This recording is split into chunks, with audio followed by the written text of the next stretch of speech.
Assalamualaikum warahmatullahi wabarakatuh. Kami dari kelompok 7, izinkan saya untuk memperkenalkan anggota saya.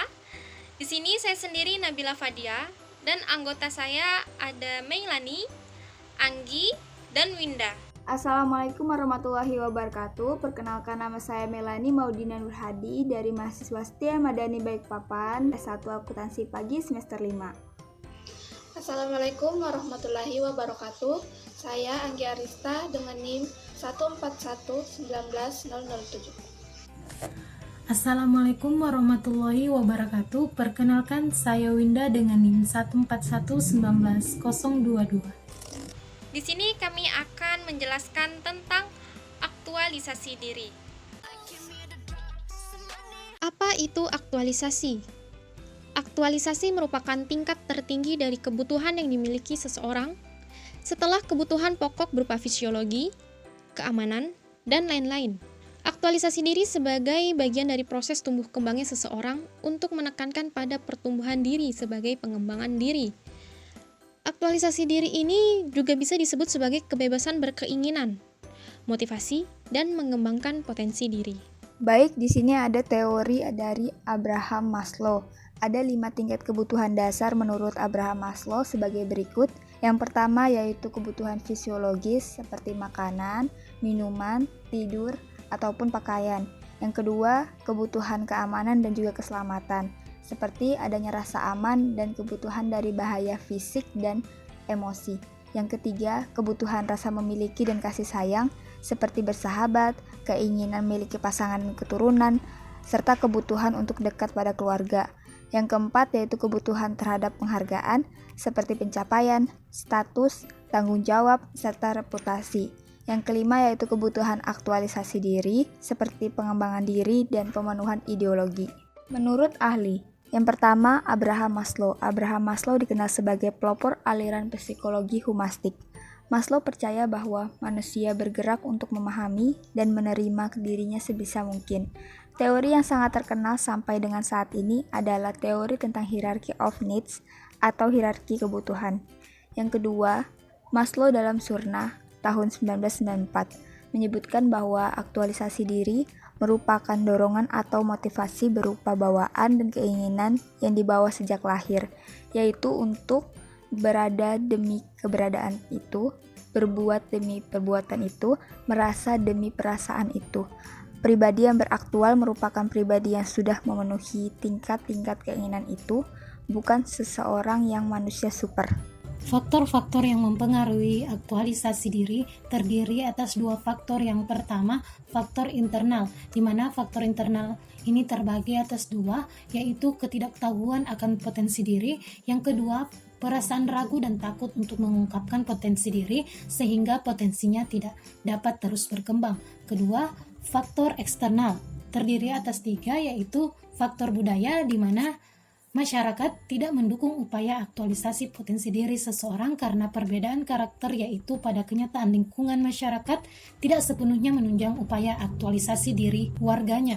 Yang kedua, faktor lingkungan, yaitu faktor yang mempengaruhi masyarakat terhadap upaya mewujudkan aktualisasi diri, di mana lingkungan merupakan salah satu faktor yang mempengaruhi terhadap pembentukan dan perkembangan perilaku individu, baik lingkungan fisik maupun lingkungan sosio atau psikologis.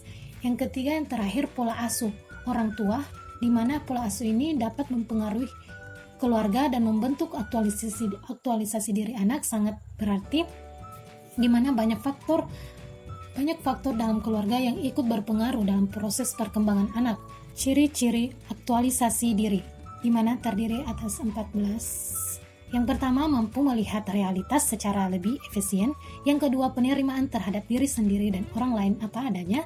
Ketiga, spontanitas, sederhana dan kewajaran.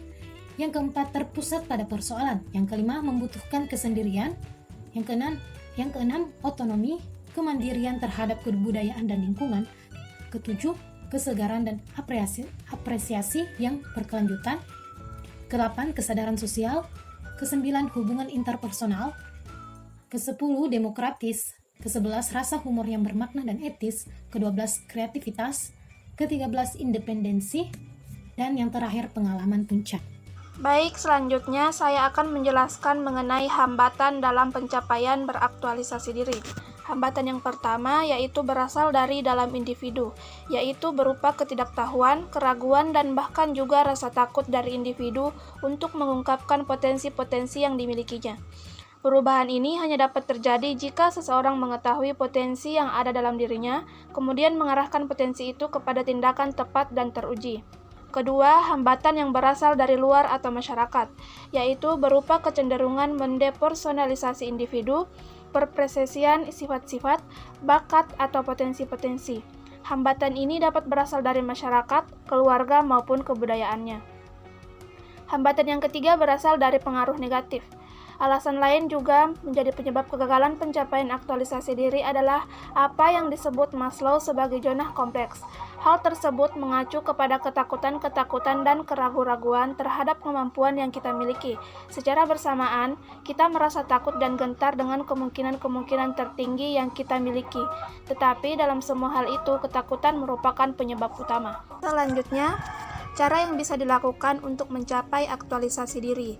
Yang pertama, stop membandingkan dirimu dengan orang lain. Banyak orang yang memiliki kecenderungan untuk membandingkan dirinya dengan orang lain, baik dari segi fisik, status, maupun materi. Jangan hanya melihat kepada keberhasilan orang lain karena bisa jadi di balik keberhasilan tersebut mereka harus mengorbankan banyak hal. Misalnya, belum tentu orang yang kaya materi itu hidupnya bahagia.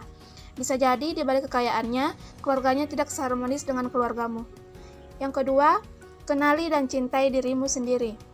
Menerima dirimu seutuhnya adalah cara untuk bisa menjadi versi terbaik dirimu.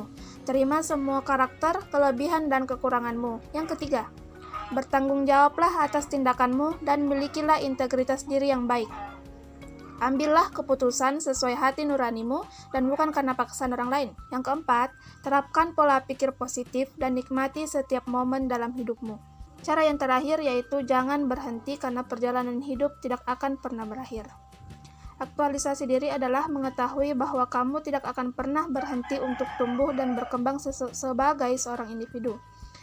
Kamu tidak akan mencapai kesempurnaan karena tujuan hidup bukanlah untuk itu. Hidup adalah untuk meningkatkan kualitas dirimu, wawasanmu, dan perspektifmu. Baik, sekian dari kami. Terima kasih atas perhatiannya. Assalamualaikum warahmatullahi wabarakatuh.